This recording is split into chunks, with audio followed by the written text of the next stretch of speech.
to finish their sandwiches. So we're going to crack on. Thank you to those that are here. Just before we do, Wayne Walker has asked for to be included in the online attendee, so I'll move that. Someone want a second that Wayne be added to that? Thanks, Richard. Those in favour say aye, and against carried. There you go, Wayne, if you're wrong. Okay, we're back into questions. Shane. Yeah, thank you, Chair. Yeah, look, I've asked for a photo to be brought up, if that's all right. I know. Now, look, just in terms of temporary traffic management, I really acknowledge your frustration and thank you for all the work you're doing there. I just add to that list, putting signage in the cycleway. Now, this is on a major arterial outside one of the biggest events that we put on in the year in my ward. And you don't tell, that could be anywhere else except for right in the centre of it, where there's a huge culture of cycling in this community as well. So just wanted to draw that to your attention. I've seen that photo. I celebrate the hopeless placement for all the wrong reasons. Very good. More strength to your arm, thank you. Look, I've got a couple of questions around the financial aspect of the safety discussion because, you know, look, I know you're required to do this by government, so just taking that as read. But look, that unbudgeted 8.8 million that you were talking about, are we anticipating that to be a regional spend or will there be any local board component? I've said it before, we are looking to pull the 8.8 down, that's important, and secondly, it's a regional spend. There'll be nothing that I would anticipate in the way of contribution from local boards. And given we've already gone through the RLTP, do we have any sense of where that 8.8 million is going to come from? NZTA have got some money allocated on their side of the funding equation. We have got no monies allocated for on our side, so it'll to the degree that it needs to, it'll have to come out of another project or underspend if that's the case. But we will have to work it within our budget, and that's the approach we're taking at this stage. There is no other way forward. Thanks, I appreciate that. So just so I can be clear, that kind of process of reprioritising of spend, are we going to get a line of sight on what's going to miss out on funding because of the mandate that we have to do? I think with that sort of amount, so look, if we took 8.8 and we said, look, it's 4.5 million, with that sort of amount, we would look to manage it within existing budgets. The degree to which it compromises other spend or defers spend, so the outcome is still delivered, but maybe it's delivered next year, not this year, we'll give you that, but we'll probably give it to you retrospectively. For the amount that's being spent, we could spend more money trying to figure out what we're stopping than actually just getting on with it and then telling you what the impact of that spend was. Yeah. Cool. Yeah, just signalling my interest in that, and thanks for that. My last question is, yeah, as I said, I know you're required to do it, but do we do BCR assessments on removal of speed restrictions? I know we do assessments on putting these things in and making changes to the road. Do we do assessments on value for money on removing things? No, we haven't, because when the law was considered, went through the select committee and then passed, that was part of the government's thinking. And so they made those, they did the assessment of the benefits and then they passed the law in line with that. So we haven't done any of that assessment and we won't do that assessment either. We are complying with what we're required to comply with. Just reserving my right to speak, Chair, but just sort of suggests that maybe it is an opportunity to get some hard economic data on the impact of what the proposal actually is. I think that would be useful for the public, so just something to sort of raise. Yeah, I think I have thought about this, Councillor, and we could spend $1 million in consulting fees to do that piece of work. You know, I made that number up. It might be 100,000. I do think it's worth, if you're interested in what the government's assessment was of the economic benefit, is to ask the Ministry of Transport for that feedback.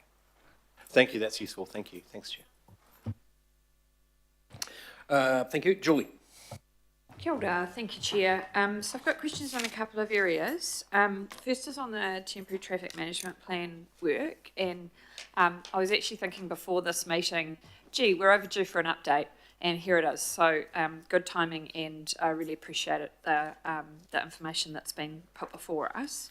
The first thing, I guess, is to ask about the map, which is on Auckland Council's website that any of us or the members of the public can access, which then gives you a sense of excavation event or non-excavation, and then that gives us a basis for a number that we can send to AT and go, hey, what's the story with this one?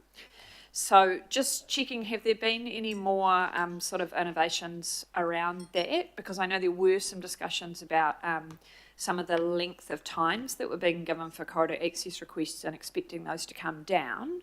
And are we starting to see that flow through in more recent ones that might show up on that map now? So we're giving people a month when actually they've got a week of work. Yeah, and is that flowing through yet? So not yet. What we've had some very in-depth analysis of that map and the data that it provides, and it's actually been a sense of frustration, I think, for both elected members and the public, because like you say, it gives a work window for approved works. It doesn't actually tell you whether they're there or not. Yes. So we've made some modifications to the map and actually stripped out quite a lot of the information from it. We have got a program of work to bring a more accurate map, but what that depends on is a notification system where we're going to mandate them having to say, I'm here.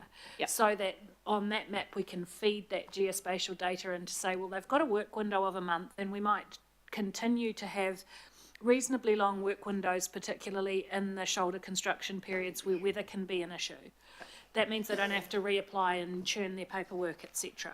But the gold in the improvement will be when they're actually physically on the network, because at the moment you've got no idea. Yes. And you might get to the 28th day of that month-long work window and they might apply for an extension anyway. And we can't surface that information to you at the moment, but there's a piece of work to mandate that notification, and then that will be served up on that map, which should give people a lot more tangible planning opportunity to avoid live websites. Yeah, I find that map really useful, so glad to hear it's still on the radar as a tool and is already being improved.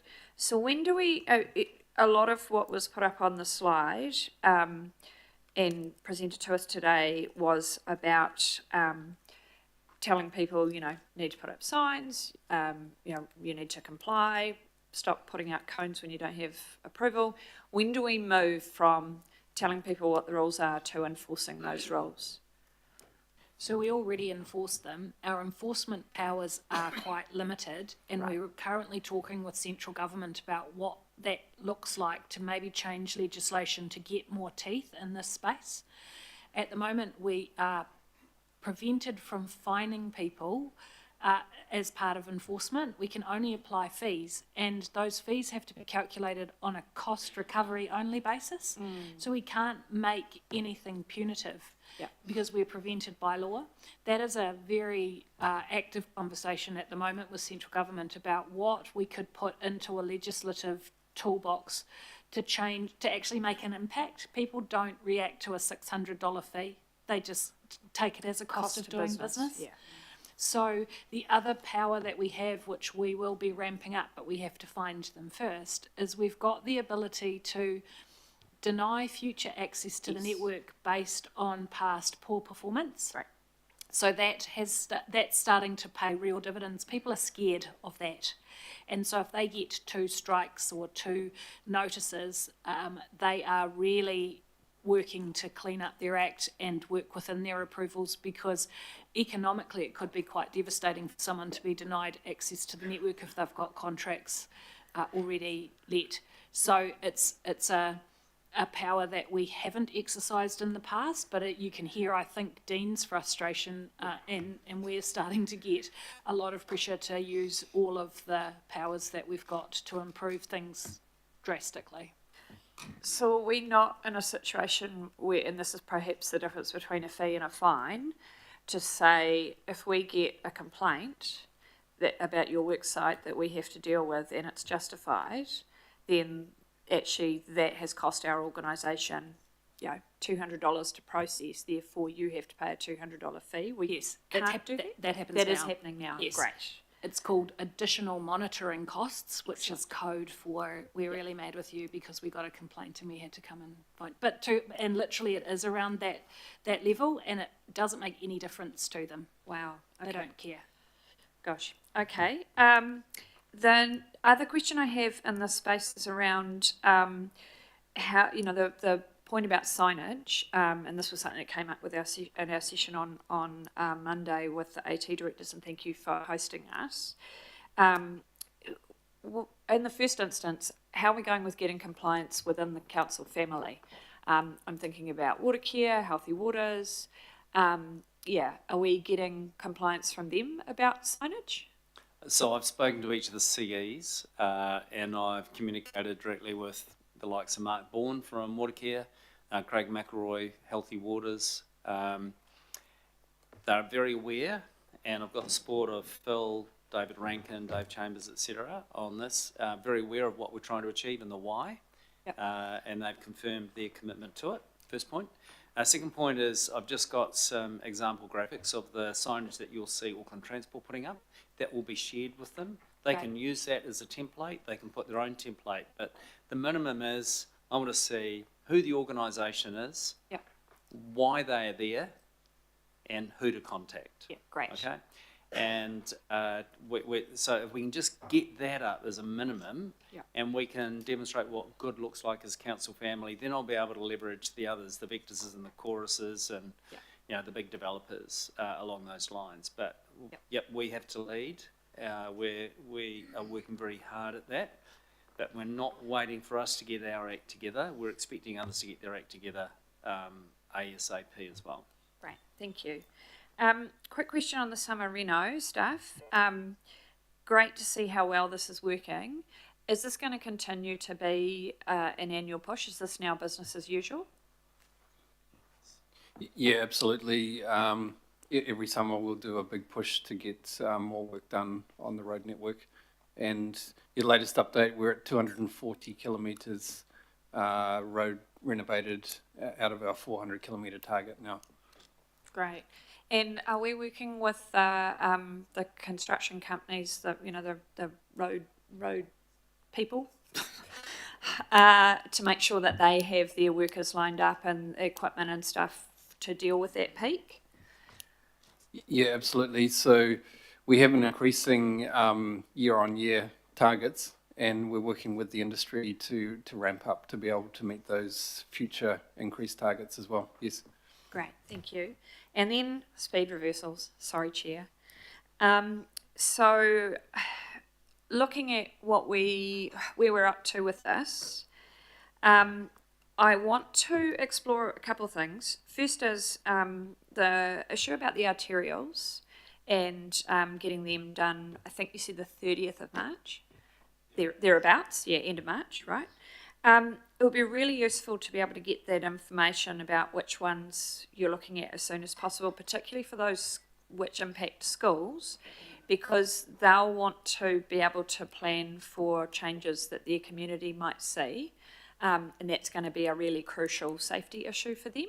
So when will that be available publicly, or at least to us and local boards? Yeah, can I come back to you with an actual date? But the team's working very hard. Now they've done the assessment of what roads need to have their speeds reversed and how we're going to tranche it. They've also been looking at how to make sure that information is available on our website so that anybody can go in and have a look and see in this area or this road, or I live here, how does that affect me? So they'll be able to see that. But what we will do is we'll come back to you as a group of councillors, but we'll communicate the same to local boards saying what they'll be able to see and when they'll be able to see it. Right. We're not proposing to consult because we're not required to, but we do want people to get access to good information about what's going to happen and what order. Okay. And they'll also be able to see if they want to consider a reversal of the reversal, what the process is and what tests need to be met to achieve that. Okay, and so before you mentioned also in response to a question from Councillor Hills around in some places where there's a reversal, we may be looking at some other device or engineering solution or whatever. So will AT be looking proactively at that, or will it be a case of the list goes up and then you get contacted by communities? And will they have to wait until the reversal's been done to lobby for it, or will they be able to do it before the reversal comes into effect?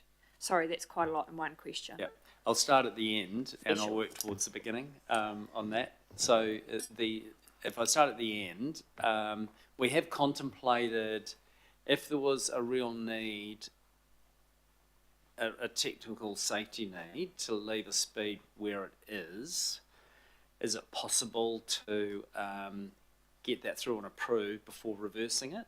Yep. We're not convinced that that's the case. But if we took a very simple approach and said, well, actually, rather than expensive sign replacement, we could have stickers that we put over, then it might actually be a really simple solution. Right. Sticker up, sticker down. So we're having a look at all of that. Okay. But there is some tests that need to be gone through to achieve a new speed limit where it involves a reduction, and that's not going to happen No. in a space of weeks or a couple of months. Yeah. In terms of monitoring, though, and I think part of your question related to, well, how do we know where the risks lie? We do monitor the network. We've got actually really good quality data. You see that, the local boards see it. We know there are a lot of parameters. So we understand where these death and serious injuries or near misses are occurring. And so when we work with you and local boards, we're bringing that information to the table, but they've got their own views as well. And so we combine that along with schools or other community groups, health boards, practitioners, police, etc., to consider what the right intervention is and how best to get there. So we will apply the same model. We're using all of those inputs to help us design what the safe solution approach is. But we're not just waiting for reactive feedback. We are looking at where you have further development or further intensification, more residents coming into an area. We're looking at what the change in risk profile is. So we're not just waiting for a death and serious injury to occur to then decide to do something.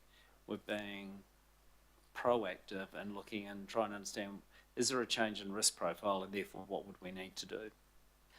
Thanks. That leads on really well to my next question, which is this issue about evidence, is that these reversals were based on evidence, and I feel like we're getting a little bit of a mixed message here, and it might be because you haven't worked it out yet rather than, that, you're saying not waiting for a DSI to necessarily look at it.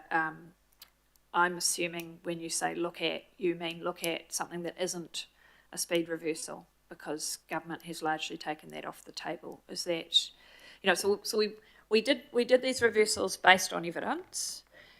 Now part of what I've been hearing through this conversation is that you'll do the reversals because you have to comply with the law. I've got another question about that in a minute. And then we will need evidence that there has been an increase in DSIs in order to go to look at a reversal back to what it is now. And that this all is just a little unclear. I'm not trying to catch you out here. I just genuinely want to understand the sequence of events, if you like. Yeah, so you're not catching me out because actually I don't know everything about the subject, so that's fine. Okay. We're not just, what I think the best way of handling this is to share with you what the criteria are for considering what a new speed should be, because it's more than just what is happening with DSI. Okay, so the best way of answering your question, I'll come back to you with what the criteria are for considering a new speed limit, and you'll see there what we need to consider. Okay, thank you. Now, my two questions. One is, why is it that when we talk about network disruption, and there's a lot of really good stuff in there, we don't include accidents? why do we sort of seem to treat safety, accidents is only part of the safety piece and not part of the network disruption piece? Because, the saying goes, the faster you go, the bigger the mess. Well, the bigger the mess that has to be cleaned up, the bigger the disruption to the network. So that's something I was keen to understand as well. And then I've got one last thing, Chair.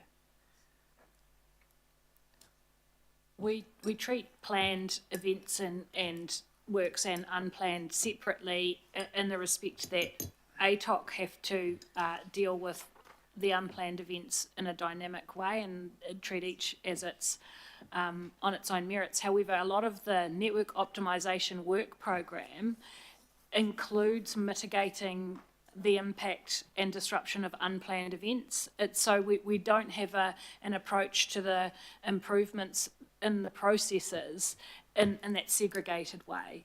But I guess it's the planned disruptions get quite a lot of airtime because we can see them coming, and often people,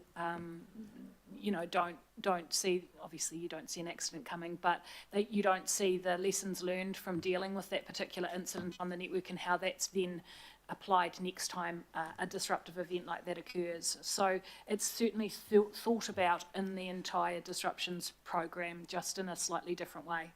So do we have something in that network disruption space that is reducing unplanned disruptions, which would include accidents? Yes, we can. I'm not the subject matter expert on that, but we can bring an update from ATOC or circulate some information about how their unplanned reactions are being catered to by the program. Yeah. I think just to be fair on the team though, once the police are called out, they're in charge of that scene and they might choose to hold it closed or whatever. So we have very little control. But your point is, if we can make the road safe, we're going to have less disruption because we've got less death and serious injury. And that is the whole purpose of our transport safety team. Yep. Okay, that is what they live and breathe. That's why we accept the challenge of trying to reduce DSI for both the human benefit and the social benefit, but also if we get that right, we have less disruption in the network. So we've got a whole team dedicated to this every single day, looking at safe systems solutions. So I didn't want that left to go unsaid. It's not as if we're not thinking about it, we are thinking about it every single day.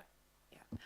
And I don't think that you're not thinking about it. I was just making sure it's getting captured in that part of the work as well. Final question is, so, and you said before, I wrote it down, Dean, the only priority is to comply with the law. And I'm not having go because you're right, you do have to comply with the law.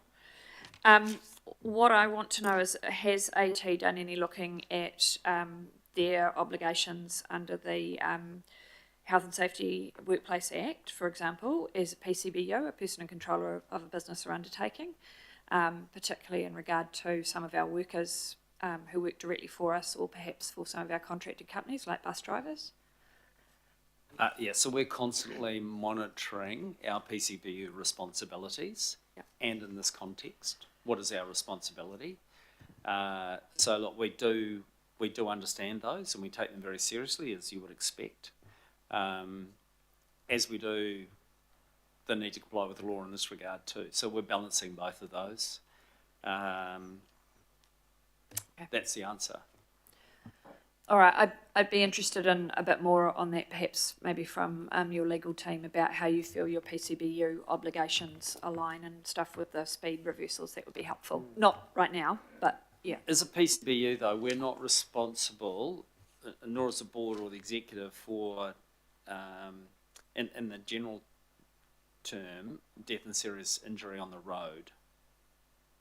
So we're not legally responsible for a death or a serious injury as a result of an incident on the road. We take very seriously our responsibility to design a safe system solution to try and minimise that. But if somebody's drunk and driving and hits a pole, we're not responsible for that. I don't think, with respect, I was asking about speed reversals, not drink driving. Yep, so we're going to move on. Yes, that's you've had a good crack. John, Greg, then John. All right, thank you, Chair. Welcome, Dean. Thank you very much for you and your team for being here today. I had two questions. One will be around the preferred supplier kind of panel restructuring that that's underway at the moment, I understand, just getting some clarification around that. Another one will just be a quick question about some lobbying some of us council have just had recently about the works that are happening on Great North Road, around Great North Road. So just I understand at the moment our preferred suppliers, there was a panel system, which I was kind of familiar with. I understand that's been re-looked at, and obviously I wouldn't expect you to give away any type of confidentialities around this, but is it possible for councillors to get a bit of an understanding, and I'll put this in the context shortly, about why that review's being undertaken, what type of new model you might be looking at there, what are the advantages of it. And the reason why I bring it up is a couple of reasons. One is, I guess politically we're trying to ultimately give local boards greater decision-making and accountability in their space to be able to engage local contractors, so how might it affect that?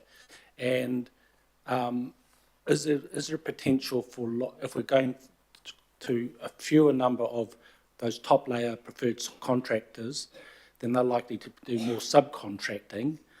And, you know, need to understand, does that potentially create more cost as margins are built into that? And is there any risk in the diminishing of tendering and competition, healthy competition out there? So I'm not expecting those answers right now, but is that something that you feel is a fair question to be able to get some oversight around that? And shall I ask the second one around the Great North Road as well? Second one around Great North Road is, I understand there's some works happening out there at the moment. The auxiliary roads that are coming off it are having speed humps built into it. There's some lobbying going on that the board of directors didn't approve or disapprove the ability to build those speed humps, and I don't know if that's correct or not, so just getting clarification if the board had seen those plans at all and if they were quite happy for them to proceed on the basis that they are. Yeah, I can clarify that. Before the contract was awarded, we discussed this project again. It's been approved many times, several times around here, and at the board it was discussed again, and the board, it was, albeit in a confidential meeting, but I don't think this needs to be confidential. The board, because it's apparent in the events that occurred afterwards, the board continues to support, with some good challenge too, by the way, that project down Great North Road, and on the basis of that, the contract was awarded and works commenced. So there's no truth in what you've heard. Yeah, I can answer the first question about the supplier panels. I'll just sort of give you an overview and hopefully that covers it off. So for our large projects, we go to tender and individual contractors are selected for those. However, we have a plethora of small minor works projects. And for those, what AT has been doing is procuring what we call supplier panels. So we go out to the market and we procure designers and constructors, and we're generally, to answer your question, not going for tier one, not the large ones, but the smaller, more bespoke companies, and bearing in mind that these are normally the smaller projects as well. And so then we procure in a competitive process and agree pricing schedules with a number of different designers and constructors for a certain type of work, and that's for a period of time. So it could be 3 years, it could be 5 years, depending on exactly what it is. And it enables us to have competitive pricing that's been tested in an open market competitive process, and supplier certainty, and they have a level of certainty of a workflow as well as we have certainty of delivering to certain suppliers so that we can react quickly and deliver fast on an annual program of work. We demand quality outputs from them, and it's an open and transparent market-led process. So it's a way that we've been delivering over a long period of time. every few years, one of these panels will come up for retendering, and that's the process that we're in now. Obviously, I can't share any commercial confidentialities, but the process is tried and tested, and it's performing well, and the market's responding well, and we're getting good competitive pricing. But yeah, generally, it's from the smaller sized contractors and designers. Okay, John. Just a couple of quick ones. The first one to do with the projects, the capital program that was in the presentation, and I just noticed and I noticed it the other day because I was driving down towards Hadfields Beach and I saw this big project on the Hibiscus Coast Highway, which it surprised me how substantive it was. I do travel up on that road, but until it was finished, I didn't realise there was so much work going on. You may or may not have it, but do you know how much that project cost? And the reason I asked that is because, like other big ones in my ward, like Glenvar Road, they were substantial projects in themselves that often if a dollar value isn't assigned to it for the public, then people actually don't realise how much money has been invested in that project. If you haven't got it, that's all right. I'll get it. Yeah, because that was a significant piece of work. Just the other question, it just relates to another issue that comes up from time to time, and that's the chip sealing.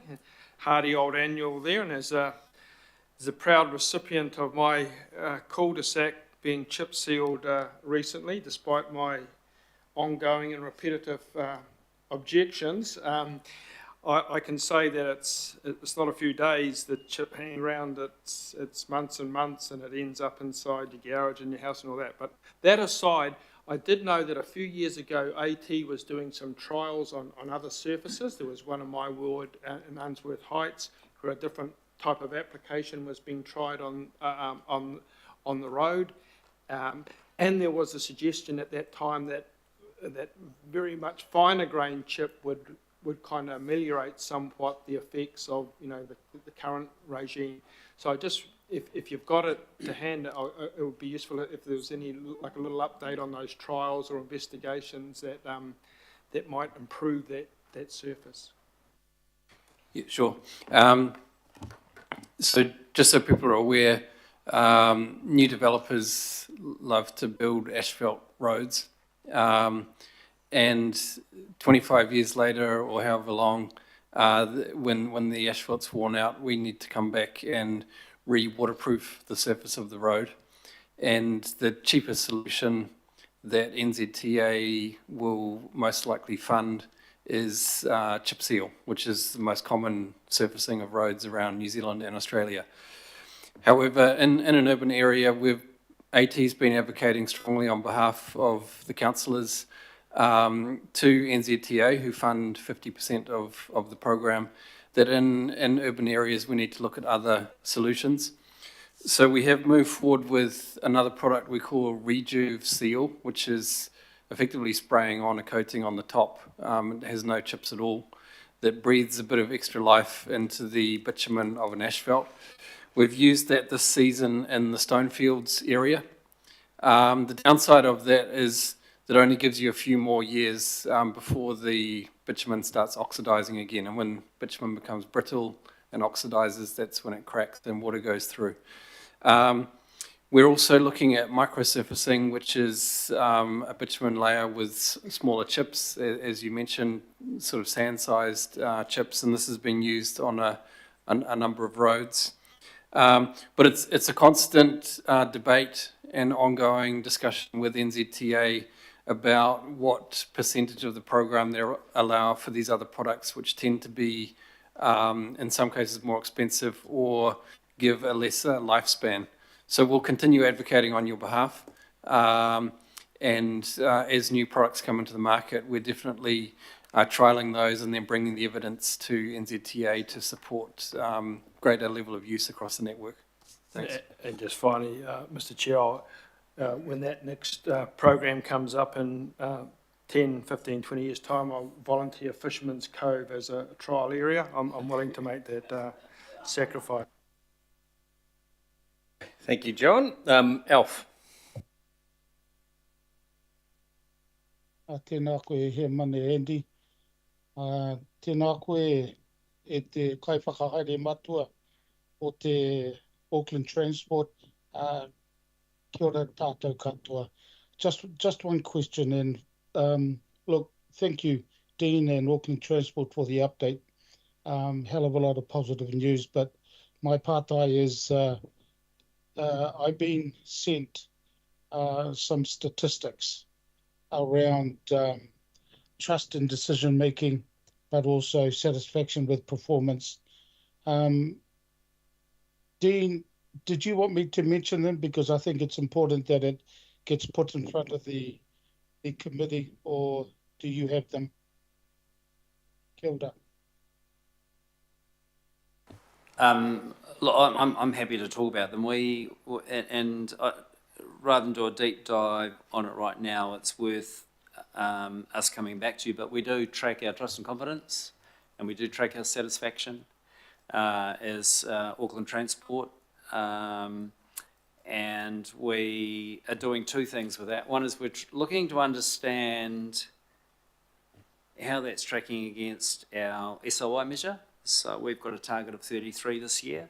At the end of December, we were 27, but we came out of quite significant criticisms and the Merrill proposal, and we had the rail shut down. There's a whole range of things happening at that time. There's a lot of negative media, and you can see the direct impact, along with the things that we sometimes do to ourselves. So we own that, but we have seen some really good improvements across elements that we measure, so we continue to be very focused on it. The other thing I've asked the team, though, is tell me how we compare across the council family on trust and satisfaction and performance. So we've got a perspective on it, and how that might compare with other local government. And Auckland Transport actually does okay compared to Auckland Council.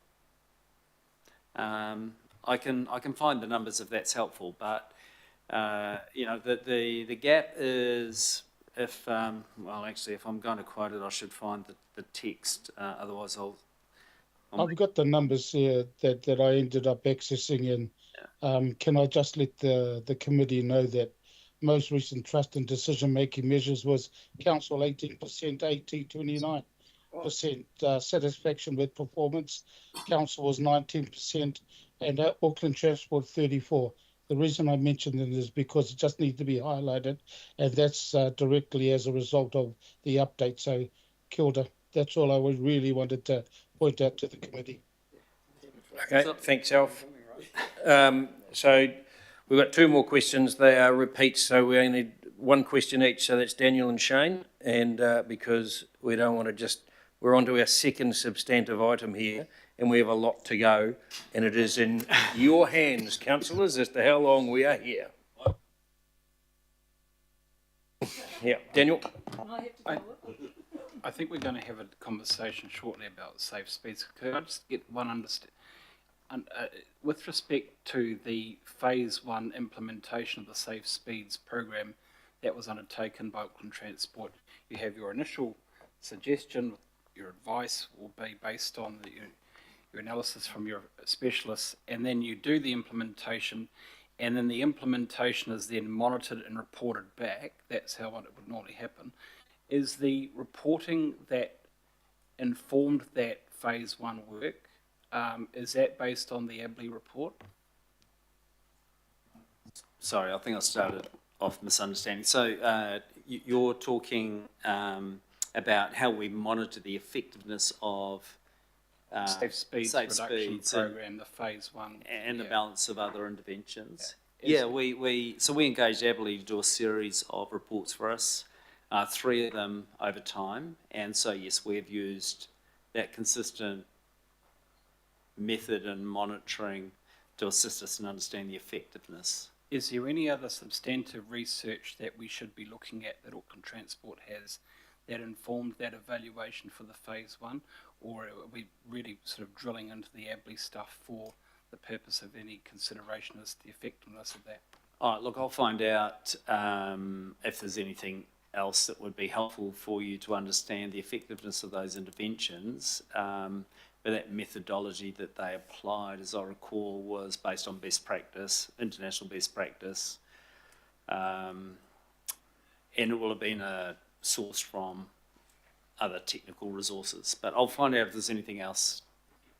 Shane? Thanks, just a really quick one. Can I just put a fine points on this? Say 8.8 million, does that merely cover changing signage, or is that to pull out traffic calming as well? That's only for the signage or signage-related activities. It's not for any infrastructure-related activities. Okay, thanks team. Appreciate being here and a thorough update and even more thorough questioning. And don't forget Fisherman Cove later. Thank you very much, everybody.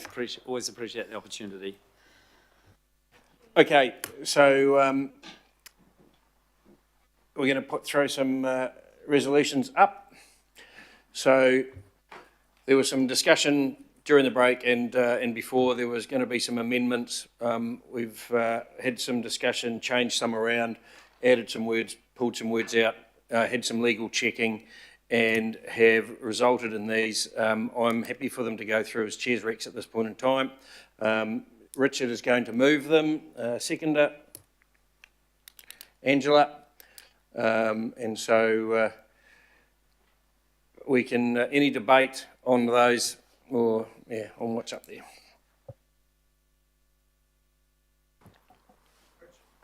Kia ora, Chair. I'll just be brief. I think everyone knows my views on this.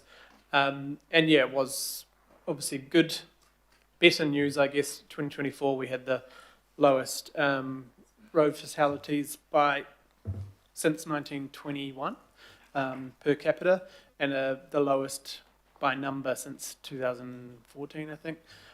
So I do know that speed would have only been a factor in some, not all, and we know that DSI can go up and down, but I do have a significant concern still that we're being asked to pay for this, but also in most of the situations that I saw, especially over the last couple of years, there was significant consultation and evidence-based decision-making over this. And I do see that the Minister has worked with some communities down south to review or look at consultation for some of the speed changes. And I would just hope that potentially there is a bit of wriggle room to look at this, because I do think that this is one tool that is helping keep our communities safe. And I do have real concerns as governors that if we've had evidence that a lot of this change happened to keep people safe, there will or may likely end up with higher DSIs in the coming years due to these changes. So not trying to make this emotional. I think personally it is quite an emotional issue to my heart, but I have changed what originally I said, which was ask Auckland Transport to pause. We are not asking Auckland Transport to break the law, and they were very keen that we don't do that. This is about asking the Minister to consider, with the judicial review going on, and also for Auckland Transport to undertake some more engagement with local boards about what is going to happen where, especially those 1,600 roads, and what that might mean in a community who are used to it for 3 or 4 years at a different speed, and now that might change. There are a lot of upset people in the community that don't want this changed, reversed. All I would have hoped was that the government could have put pressure on us to reconsult and yes, change some, but I think the blanket changes are going to be a big mistake. So hopefully this is another effort to try and change that approach, because we do have a massive problem in Auckland and New Zealand with deaths and serious injuries. Thanks. Okay, thank you. Shane? Yeah, thank you, Chair. Look, I'll support these today, and look, I'll leave the debate around safety and around DSI to others. I'm really fixated on the financial elements today. But I just want to point out that we've been asked to spend $8.8 million of public money out of the pockets of every Aucklander, and in the NZTA's case, every New Zealander, to pull out signs. That's what we're doing. $8.8 million to change signs. According to the modelling, it is likely to make those roads less safe. So we're spending $8.8 million of public money to make roads less safe. Those roads, by the way, where the community have demanded us to do something about it, largely they're outside schools, not always, but largely outside schools. Community ask us to make these changes. They don't just come across our desk. So to me, that seems like a pretty poor use of public money. I'm scratching around to try and find $50,000 to fund a bus route to Piha that will have regional benefit, that will promote our tourism economy, that will do all sorts of wonderful things for the city, 50,000. And we have to spend $8.8 million in unfunded mandates sitting there on the desk pulling out signs. Whichever government is in office, when we are required to do work, we must be the only body in the entire country where you can ask us to do work and provide us no money to do it. Try doing that to your plumber or your electrician, right? But because it's the government, we have to do it. And that's not fair. Any government that's in office, when they ask us to do things, they should provide us the money to do them with, at the very least. The other thing I'll just add, Councillor Ferry, I think, makes a great point around health and safety, and it pricked up my ears as an old lawyer. I would love legal advice that says AT aren't responsible for health and safety on the roads. You know, they do a huge amount of work, so I'm not putting the burden to anybody, right? I'm just saying legally, at a first level, for workers operating under their contract or control, you know, surely there must be some health and safety duties there. And then where do they bump up against this particular issue? That's what I'm interested in. I think there's a second order question around members of the public. You know, other areas, other places are responsible for protecting public, not just the staff. So I'm interested in that advice. But that's just an interesting thought that I'd like to sort of have some follow-up on. But I support these recs today, and I think they've landed in a pretty good place. Cool. Thanks, Chair. Desley? I've got a question if I can, Chair. I don't know where, and the Mayor's not here, I don't know where he's got to with chatting this through with the new Minister of Transport. And I just wondered, do we know that? Do we know, I mean, because my question was around the judicial review. Now, obviously, the Minister is aware, you know, there is a judicial review.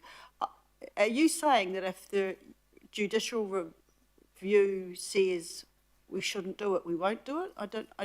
I just don't know the answer. Can someone help me with those 2 points?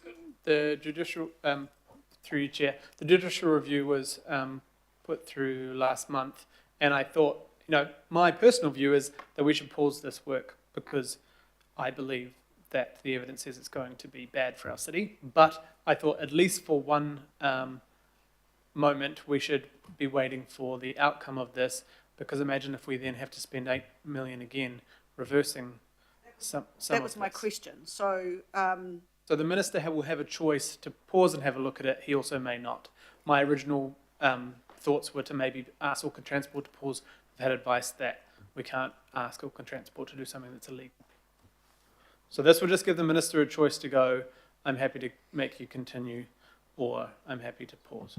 and my second question is with regarding to E, in line with the government's recent intention to give local boards more decision-making over roads, was it the intent of the government, and I don't know, for them to have an opinion or a decision-making around speeds?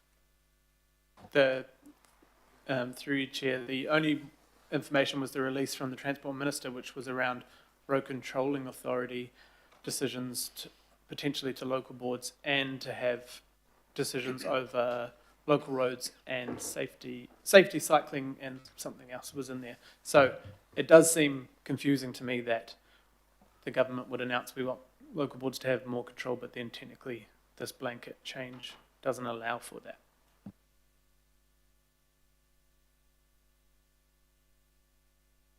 Okay, John? Mine's a question too, to you, Mr. Chair, or one of the officers.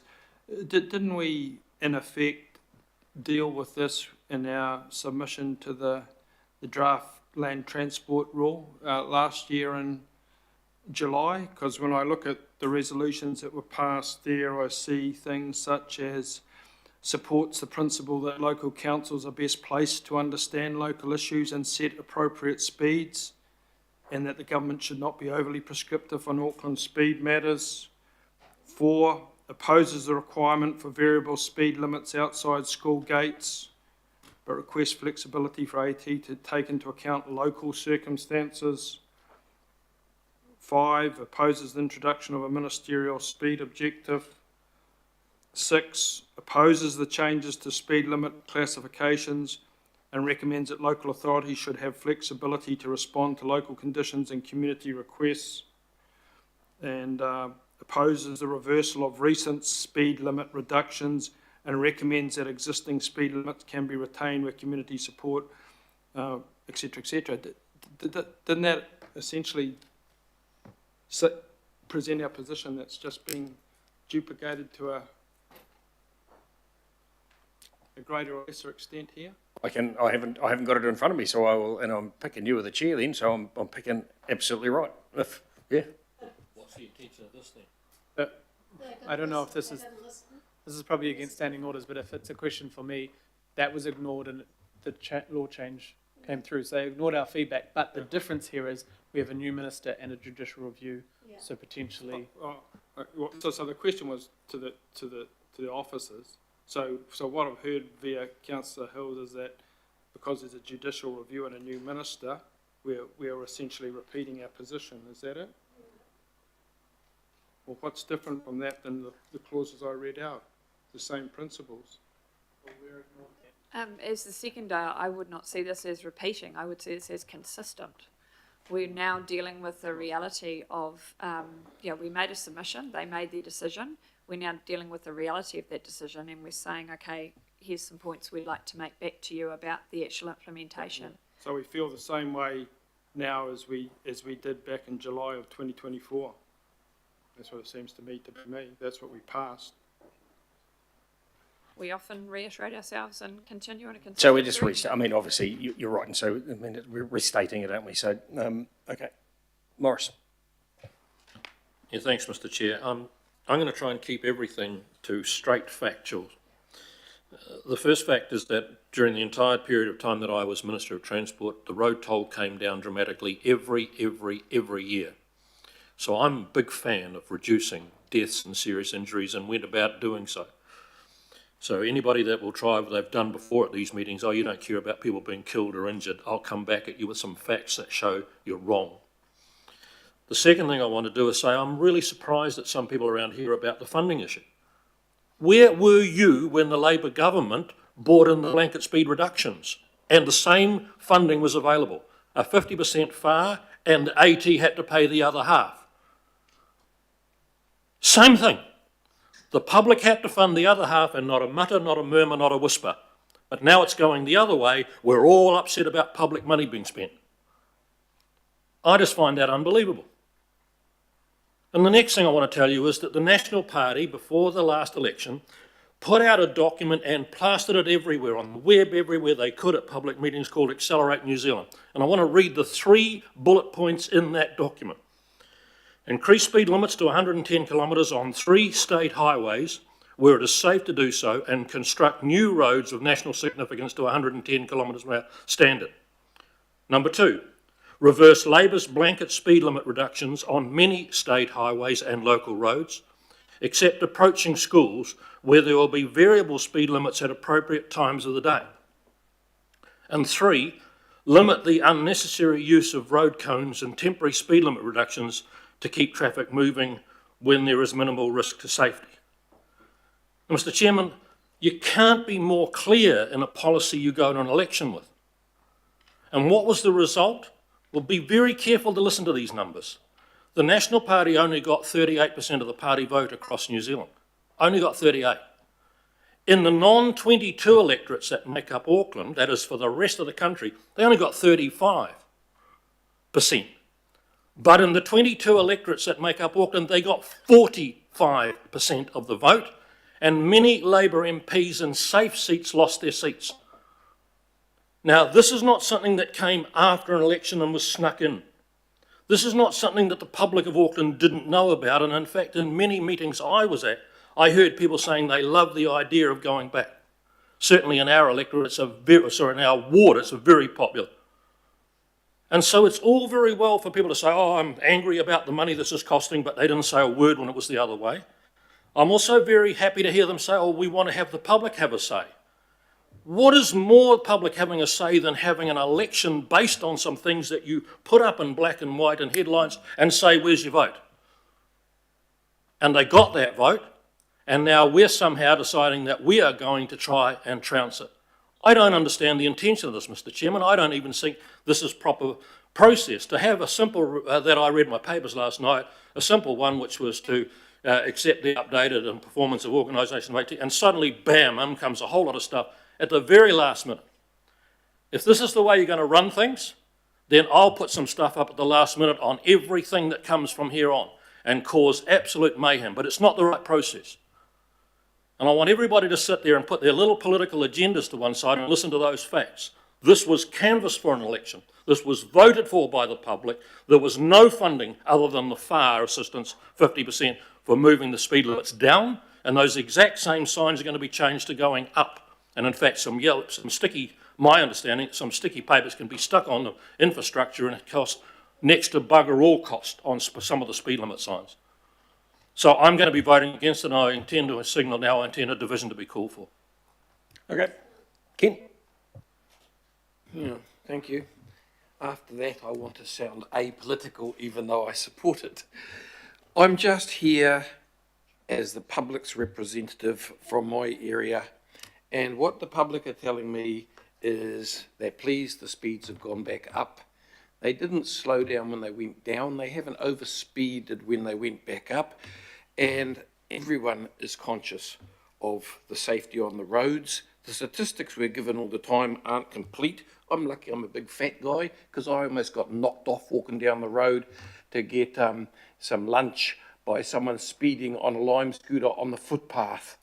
In fact, the footpath's now more dangerous than the road down here in the city. This is all just going over it again.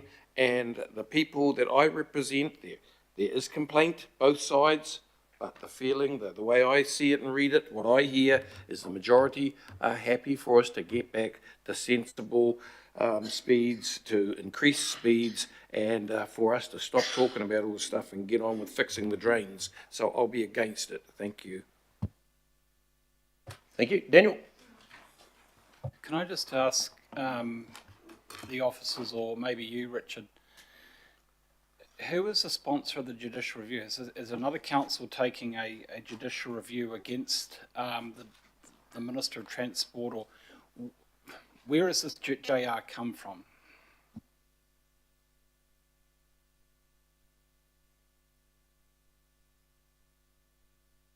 I'm not sure, I just know there is one. So Dean's going to answer it for you.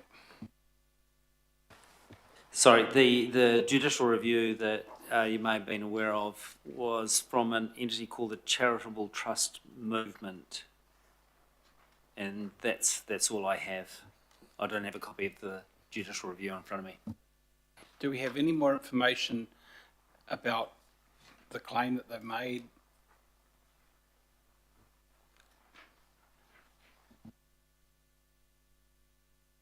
So, sorry, not on hand. And I can get it circulated to you, but it's not going to be helpful for the debate you're having right now.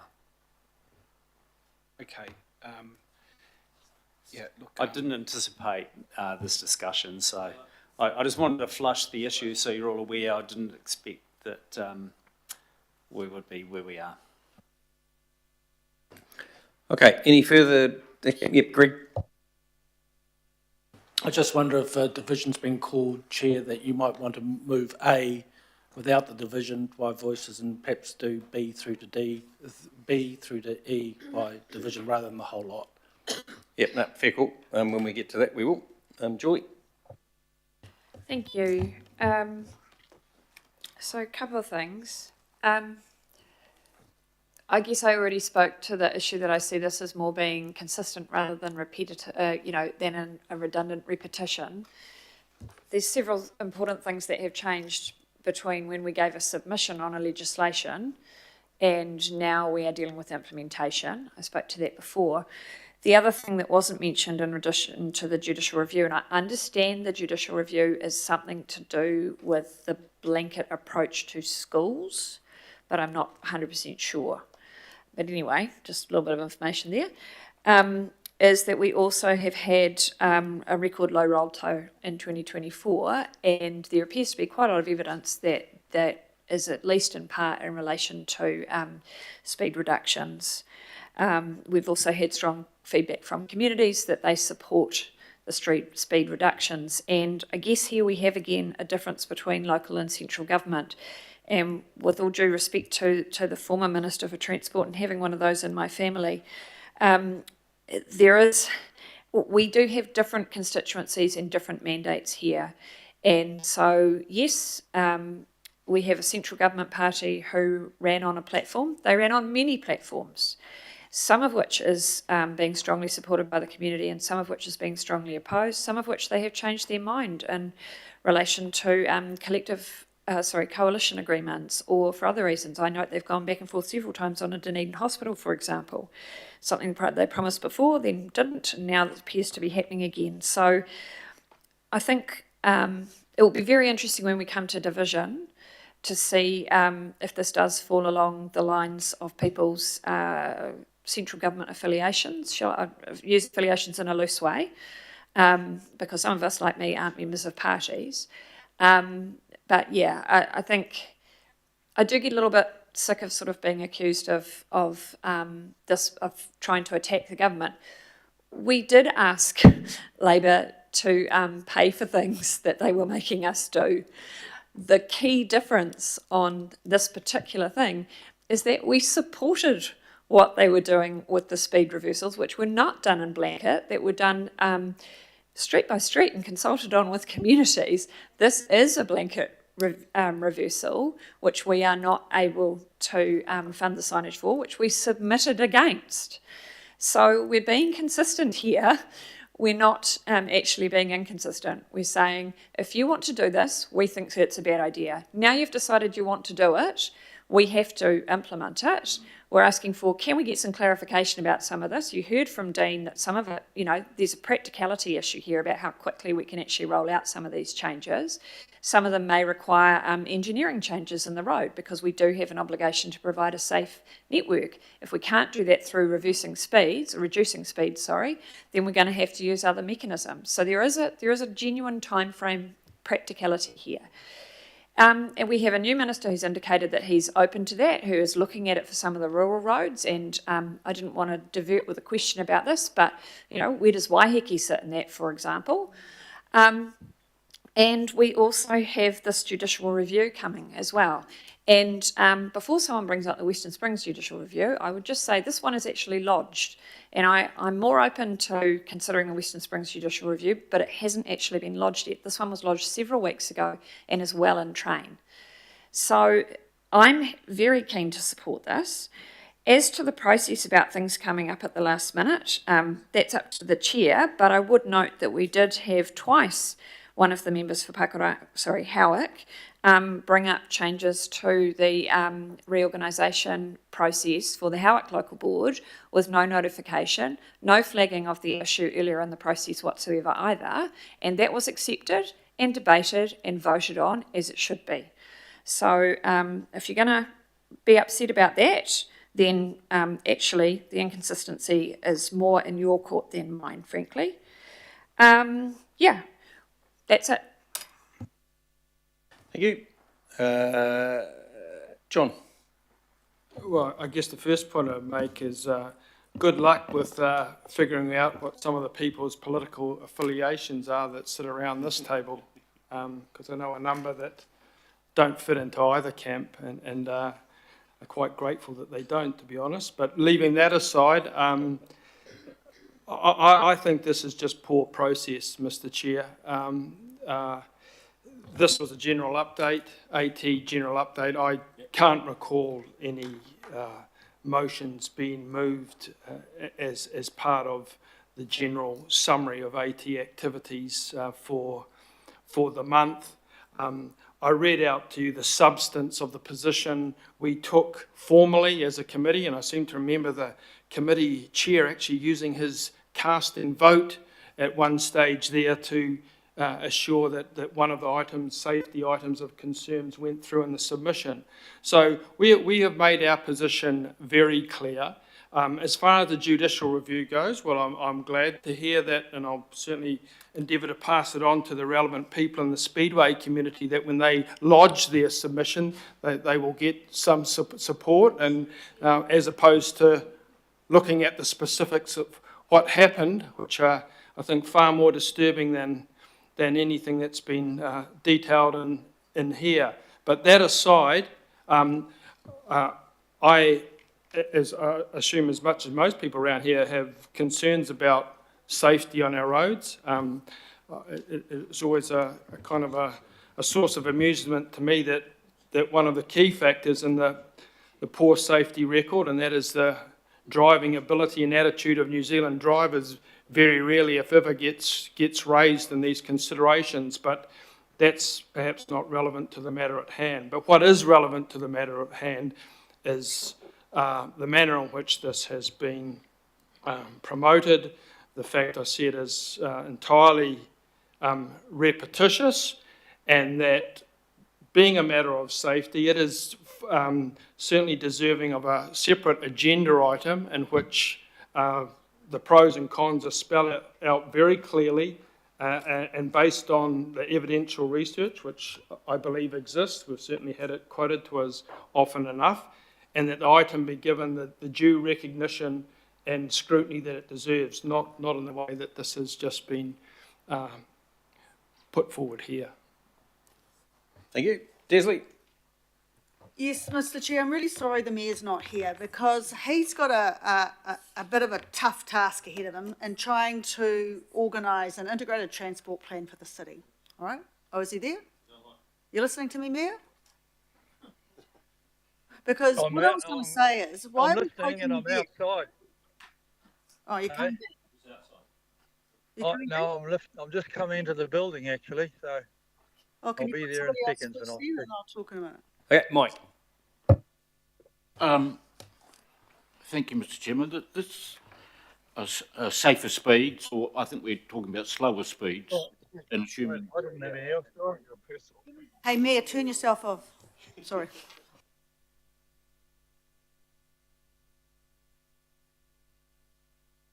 Sorry. I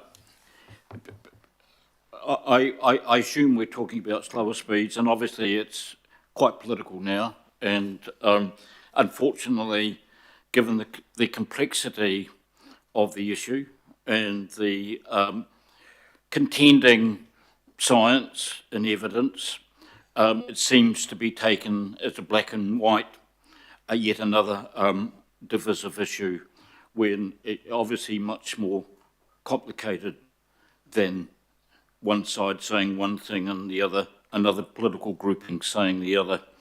But leaving that aside, I'm just a little bit concerned about the process here, Mr. Chair. I completely am in support of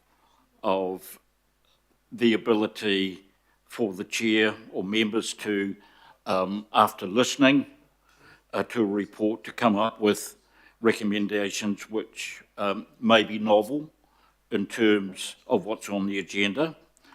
But I have the feeling here that this is not a good process. Without getting into either side of the argument, which I think is complicated, I think you would agree with that. The process is, I have to say, somewhat questionable, and the arguments seem somewhat specious. And the amendments, your amendments, Mr. Chair, which I don't think you're actually moving, but they are yours, are they not? Seem to be, have the stamp of careful preparation about them, that this, lacking the spontaneity of an immediacy of someone who's responding to a report, which is a normal convention in local government. So I feel on the process alone, leaving aside the complexities of the argument, this should be opposed. I sympathise with D and E, but in terms of the judicial review, but I have to say that the argument you're putting forward, I take it that you are, that we're concerned about budget. It's totally inconsistent with a message we got from a senior member of staff who's not going to defend the Auckland Unitary Plan in terms of GMO because of a lack of budget. And this time we are opposing the government on the grounds of budget. It's just totally inconsistent and will be seen from people outside this council, particularly those in the government, as being inconsistent and political gamesmanship. So I ask you, Mr. Chair, to put this aside and, okay, bring it back next month with a proper report and a proper debate, because I think in this situation, and I'm beginning to doubt that you wrote these at all, the process is being ambushed. Thank you. Thank you. Mayor Brown. Thank you for that. I thought you said Emirates. I'm glad to have I've listened to it on the radio, or on the phone, the debate. Council vehicles are monitored, and we have had multiple reports of council staff breaking the law, and it's always 2 or 3 kilometres per hour over in a 30-kilometre area, because they often don't know where the 30-kilometre per hour area is because it's so complicated. I've been walking to work from Ponsonby for quite a long time. It was only when I bought a BYD that had a little Chinaman side looking out that I realised there's actually 4 different speed limits between the top of College Hill and the office. And I didn't realise I was braking. Nobody realised they were braking so many. So we've got too many. The government stood on this one here. At the moment, we're in a delicate negotiations where we've encouraged the government to go a long way towards meeting the requirements of things which should have been sorted for Auckland Transport in the 10 years ago, not just now. And so look, what is the upside of doing this? Not a lot. The downside is that we really piss the government off and we rush at something or other which does require a decent sort of a debate. So I certainly won't be supporting this. Thank you very much. Richard. Yep, I'm going to speak at some stage, but Desley, yep. Yeah, that was what I was trying to say. We've made these points to central government, right, before, so this is not the first time. And I suppose I don't know where the mayor is with the new minister, but I do know that our priority is trying to put together an integrated transport plan. And I suppose I don't want to poke the bear until you get the bigger result that you're after. So I have a lot of sympathy for some of the recommendations, but at the end of the day, I feel that it's a repeat of something that we've already said. So let's try and celebrate the things that we do celebrate and get ahead with what we really need, which is the integrated transport plan, and know that these points have been made already. Okay, Josephine.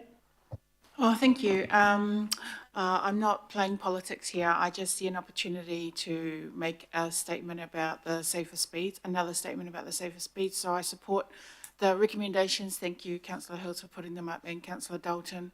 I also wanted to talk about how, I was at my niece and nephew's school, and they're being taught how to walk safely on the roads to school and to be careful of cars. And I just think it shouldn't be on the kids and the schools to have that. The onus should be on us to provide a safe environment for them to walk to school. So that's why I am going to support this. Thank you.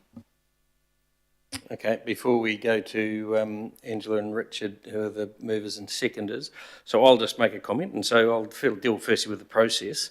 And look, I defer to the fact that this may not have been handled all that well, I put them up as Chair's Recs thinking it was tidier than than what we potentially might have gone down, and that hasn't been the case. But I can assure you, I won't lose any sleep over it.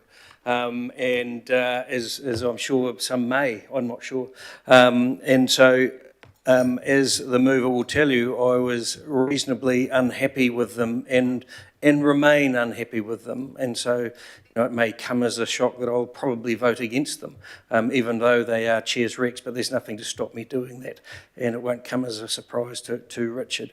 In terms of some of the things that have been mentioned, and we talk about the cost in the previous speed limit tranches, when they were reversed, I was donkey deep in that. The first two tranches were in Franklin. The second one was 365 lines in a spreadsheet of roads, just the sheer number of roads.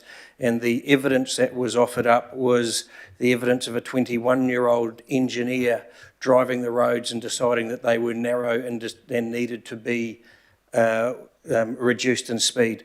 There were some roads where there was no crash history at all, ever. Some of those roads that have gone from 100 to 60 have resulted in, there's now 2 fatalities on one road when that road has gone down in speed. And so the evidence, and I said this to the board of Auckland Transport at the time, was flawed. The process was flawed, and the cost of those changes where they were having to erect new signs, unbudgeted within Auckland, they were responding to, as we always have to do, responding to the direction, the policy direction of government. Those costs were not budgeted. We were having to erect new signs because we were creating new speed limits in 100k areas. And so it hasn't, the previous process was flawed. It is potentially the same flaws that we are hearing criticism of here, but it is not the first time. And as we've heard today with criticism of the blindsiding and late advice of changes, we seem to have short memories in this room. We have, politically everywhere, we have short memories. And so, there's been a lot of stuff that has been criticised here today that has happened before. And, let's have the discussion. It's 5-3. We haven't finished our second item yet. So, Daniel, and then we will move to... Yeah, exactly. Daniel, then Angela and Richard. Yeah, look, thank you, Chair. My contribution previously was to ask about who was the sponsor of the judicial review. And that's important because, look, I actually have a lot of sympathy for C.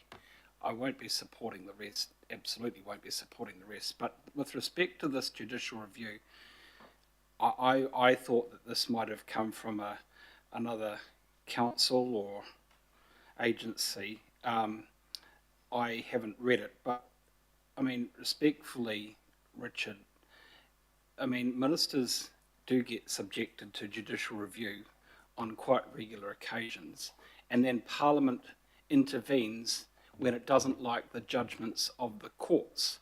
Look at the Foreshore and Seabed Act, for example.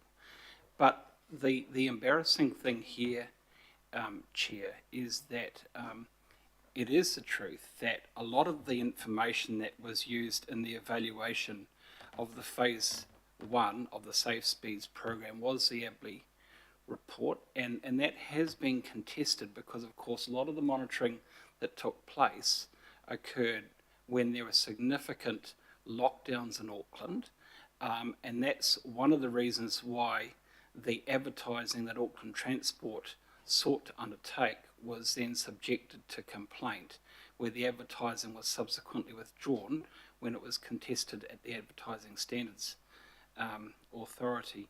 But with respect to this, Chair, if there is going to be anything in terms of forward advocacy, because people are concerned about speed limits, I'm waiting for those people who want to see this kind of outcome just cut to the chase and put up a recommendation that they support changing the speed limit to 10 kilometres an hour.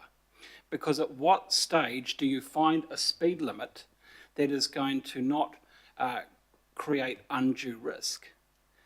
The truth of the matter is that you have to have a degree of social license with speed limits, and I don't know if the supporters of a reduction have thought about that social license, but I don't think that they're going low enough. If that's what they really think, go to 10, go to 5, go to wherever, but it's not low enough if it's going to completely eliminate all risk on the roads.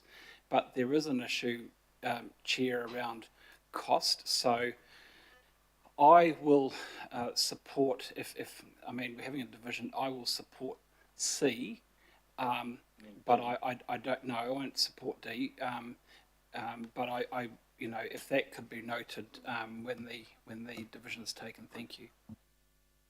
Okay, Angela. Thank you. And actually, I was going to come into bat for you, Chair, because you were getting a bit of stick there over process.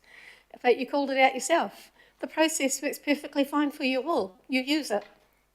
This is not unusual. This has happened before in many meetings that I've sat around. So the process was fine. There was a question about the Chair putting the recs forward when obviously he didn't write them, but I see what you were trying to do, Andy. You know, it often happens. The Chair will negotiate recs with the mover, put them as Chair's recs, so it does try and flow smoothly. So thank you for that. Appreciate you trying to get us out of here earlier, which is I'm not helping with at the moment. We've done it to death, really. I'm hearing the debate about, we've already said this already in our submission. Clearly, our submission went in, we weren't heard. Now, as Councillor Ferry said, we're in implementation. This is a response to it. The response comes from us representing our communities. We are here to represent the voices of our communities. That is our role. If there is an opportunity for us to do that, we will. We do not need to be silenced by others who don't agree with us. Our voices are here for our communities. Councillor Lee, you're one of the strongest advocates for the Aucklanders, for the people, for the voices. This should not be around left and right politics at all. This is a consistency, and the consistency might be coming from the more progressive councillors in a different position to the councillors on the right, but it's consistent, and it's consistent with our values, and we will hold fast to our values. Well, I certainly will. I won't speak for the other councillors. So this is bottom line for me.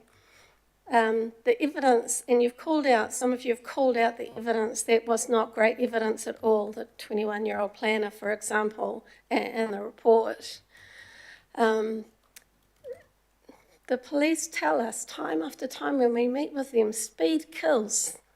Speed kills. It's one factor, and it's only one factor, and there's a whole lot more in there. But if we can have an influence somewhere where it can help reduce DSI, then great. If there's other measures that we can use, even better. And I'd just like to finish off by saying I do want to follow up on who is going to measure the economic benefit that this government promised by increasing speed. Take away DSI, but who is going to measure that this is actually helping the economy when you are going to get an extra 20 seconds to your trip for every kilometre, and then you're going to get held up in congestion and lose it anyway. And I don't care about pissing the government off. I don't care about pissing the government off. This is about people and what I believe in people. And you may all believe differently, but I'm going to, while I'm here, going to have my voice for the people, the kids, anything to keep people safer. Thank you. Thank you. Richard? Thank you. And yeah, thanks, Chair. I just want to, often we get amendments that come during a debate with absolute blindsiding. I was the second person to ask a question of Dean, and the reason this came up was CEO of Auckland Transport brought up the implementation of safe speeds.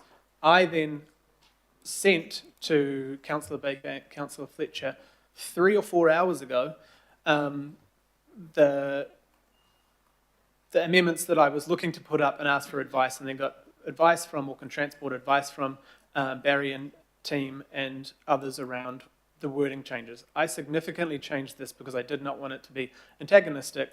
Dean said, you can't ask us what to do something illegal, change those, and also change the language around DSIs from will increase DSIs to may, because the chair was unhappy with me making a broad statement around will. That is far more transparent than many amendments that pop up at this table. The other thing around the Councillor Watson's point around this is just the AT update. Well, I find many minutes from this term where things like the Gulf Harbour Ferry and Fuller's and other things popped up requesting reviews and different things from this update that didn't have papers added to them. It was brought up during the paper. It is our ability to do so, so I did. And on the comment around we may as well just have 5Ks or 10Ks, that the evidence from both Waka Kotahi and Auckland Transport is that's 50 Ks around schools and town centres, you've got an 80% chance of dying if you get hit. When you go down to 30 Ks, it's 10%. We also, twice this term, have unanimously support these speed changes to the katoa ka ora program, unanimously, including yourself, Councillor Williamson, both in April 2023 and December 2023. That's before and after the government changes. We sat here and listened to schools and victims and others, and all of us unanimously supported continuing on the program. That's the difference when we're okay with funding something and when we request it and agree. What this is we're being requested to fund something that we completely opposed. So it's quite a different situation. But anyway, I am doing this because our communities say to me, and I see it often, that they are really concerned about a blanket approach to increasing speed. I would have been happy if the government made us consult on some of these and change them if they were ridiculous, as Andy has pointed out that some cases it was. But in the most cases I've seen, consultation and evidence has supported them being put in. But you all have the right to vote against this, like you all have a right to put an amendment up at any moment. Kia ora.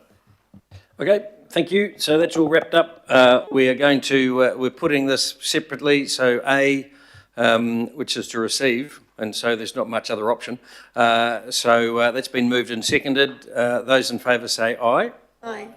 And then B through to E is by division called by Morris. So we'll leave Lutta and Duncan to work our way through that.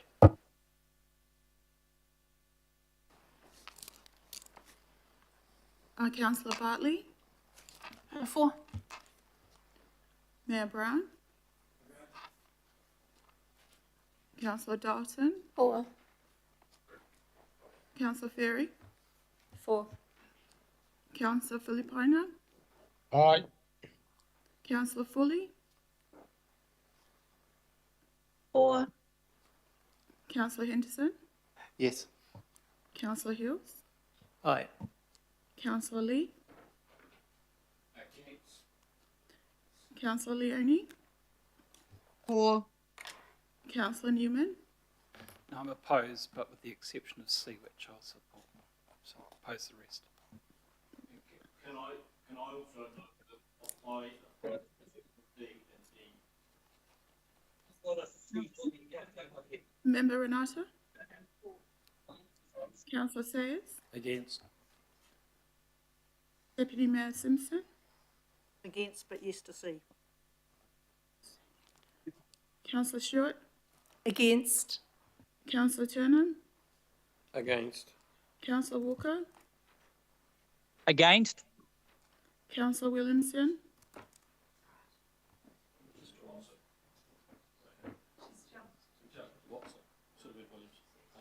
Okay, it's me, I'm against.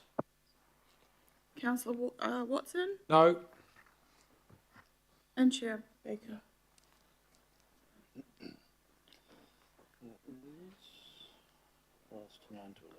Point of order, can I just ask a question there about C?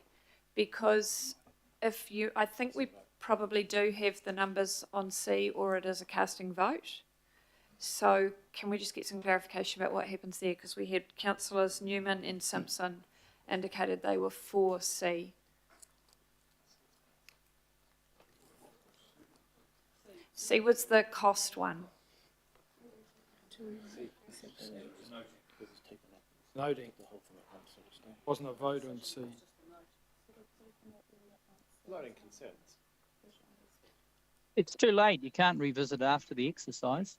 I'm not asking for a revisiting, councillor. I'm asking for some clarification where we have two people who indicated they were supporting one of the things which changes the numbers specifically for C. Yeah. So the vote was taken altogether in one division, so that's lost by 9 to 11. Correct. Okay, I think it might be worth at least people being aware of that for the future, that a noting is not going to be sufficient to change the outcome of a vote, if that's the case. For a point of order, can I just get that crystal clear? Because you've had two people record votes differently in C. How are we recording those? Because that means that C has passed, not lost. No. At the start, you indicated you were going to take A and then B through to whatever it was together. They would have had to call for C separately. Yep, and so it's one block. And so the advice is it is one block because we took B through to E and that has been lost. Some have said that they like bits and pieces, but if you wanted it to be split out, it needed to be split out.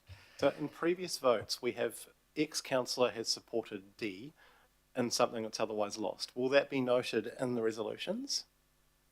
Yes. Because otherwise there's no point. Yes, so it will be noted, but it has been, as a block, it has been lost.